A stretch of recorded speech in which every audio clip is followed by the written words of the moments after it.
रामलाल शर्मा जी हमारे साथ हैं, बात करेंगे। रामलाल जी, आज राष्ट्रपति आ रही हैं, बहुत ही ऐतिहासिक पल। निश्चित रूप से महामहिम राष्ट्रपति महोदय राजस्थान की विधानसभा के अंदर पधारी है और हम सब अपने आप को गौरवान्वित भी मान रहे हैं कि महामहिम का उद्बोधन भी हमको सुनने को मिलेगा और देश के अंदर पहली बार अनुसूचित जनजाति की महिला को ये सर्वोच्च पद के ऊपर सुशोभित होने का अवसर मिला है। इसके लिए भारत सरकार को, नरेंद्र मोदी जी को मैं धन्यवाद देना चाहूँगा और तमाम वो सुखद पल हम सब सहभागी बनेंगे, ये भी हमारे लिए एक सुखद अनुभूति रहेगी।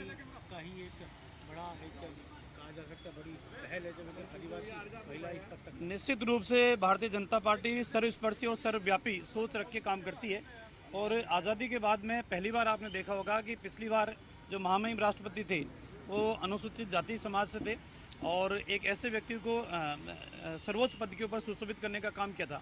तो हम 36 कौम को साथ लेकर चलने का मन और मस्तिष्क रखते हैं।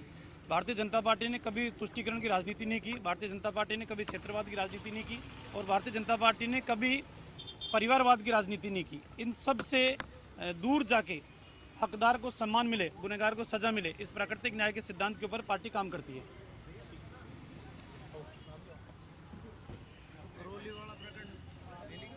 नहीं, उस पर नहीं ली।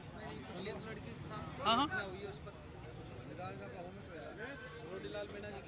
राजस्थान के अंदर कानून का राज नहीं है, राजस्थान के अंदर जंगल राज है और जंगल राज के रूप में एक ने अनेकों घटनाएं ऐसी होती है कि राजस्थान की इस धरा के ऊपर ऐसी ऐसी घटनाएं सामने आ रही है जिनकी कल्पना कभी किसी ने नहीं की थी। बाहर बैठा हुआ व्यक्ति, हजारों किलोमीटर दूर बैठा हुआ व्यक्ति फिरौती के नाम के ऊपर लाखों नहीं करोड़ों रुपए वसूल कर रहा है और जिसको धमकी दी जाती है वो पुलिस के पास जाने के बजाय अपराधियों को पैसा देकर अपनी जान बचाना ज़्यादा हिफाजत समझ रहा है। राजस्थान के अंदर मासूम बच्चों के साथ दरिंदगी, नाबालिग बच्चों के साथ दुष्कर्म और उसके बाद में हत्या, गैंगवार की घटना एक के बाद एक, सीकर की घटना, गैंगवार की राजू ठेठ की हत्या, आपके नागौर की घटना और घटनाओं के अंदर भी पुलिस कस्टडी के अंदर हत्याएं होना, ये इस बात को इंगित करती है कि कहीं ना कहीं राजस्थान सरकार के कई नुमाइंदे अगर निष्पक्ष जांच हुई तो जेल की सलाखों के पीछे जाएंगे। और जिस तरीके से भरतपुर की घटना हुई है और कई तथ्य इस प्रकार के सामने आ रहे हैं कि पहले कोर्ट ने ही निर्देश दिए थे कि वीसी के माध्यम से भी इनकी पेशी हो सकती है, उसके बावजूद उनको बुलाना, एपीपी की भूमिका संदिग्ध होना, ये तमाम बातें ऐसी है कि जिनकी अनुशंसा के आधार पर एपीपी बनना, ये निष्पक्ष जांच भारतीय जनता पार्टी चाहती है।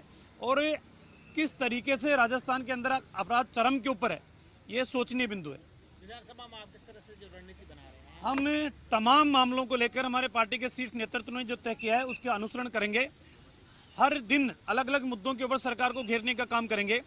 कर्ज माफी के मुद्दे के ऊपर, बेरोजगारी के मुद्दे के ऊपर, पेपर लीक के मुद्दे के ऊपर, क्राइम के मुद्दे के ऊपर, बिगड़ती हुई कानून व्यवस्था के मुद्दे के ऊपर, संविदा कर्मियों के मुद्दे के ऊपर, ये सीएचओ के मुद्दे के ऊपर, ये तमाम मुद्दे ऐसे हैं जिनको सरकार को अलग अलग दिन हम घेरने का काम करेंगे। सामाजिक सुरक्षा के तहत जो बिल लाने की बात हो रही है, इसको लेकर देखिए, सिर्फ सरकार संदेश और मैसेज देने की राजनीति कर रही है, धरातल के ऊपर कुछ नहीं है। ये सर्वोच्च सदन है, सर्वोच्च सदन के अंदर मुख्यमंत्री जी 5 बजट पेश कर चुके हैं।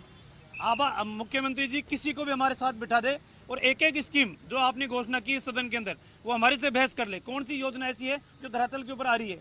घोषणाएं बड़ी करते हैं, बैरिकेड इतनी लगाते हैं कि ऊंट के मुंह में जीरे के समान जनता को उसका लाभ मिलता है। आज फ्यूल चार्ज के आधार पे लाखों ने करोड़ों रुपए आप वसूल करने का काम कर रहे हो।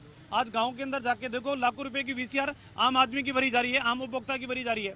तो एक तरफ सपने दिखा रहे हो और दूसरी तरफ सपनों के साथ आप कुठाराघात कर रहे हो, सपनों को लूटने का काम आप कर रहे हो। सर, यूनिफॉर्म सिविल कोड को केंद्र सपोर्ट कर रही है, लेकिन सत्र को आने से पहले ही कांग्रेस ने इसको डिनाई कर दिया है। कांग्रेस हमेशा तुष्टीकरण की राजनीति करती है। इस देश की प्राकृतिक संपदाएं सीमित है, प्राकृतिक संसाधन सीमित है और एक व्यक्ति विशेष को, समुदाय विशेष को इस तरीके से छूट दे दी जाए कि आने वाले समय के अंदर भविष्य देश का संकट में पैदा हो, ये भारतीय जनता पार्टी कभी नहीं चाहती।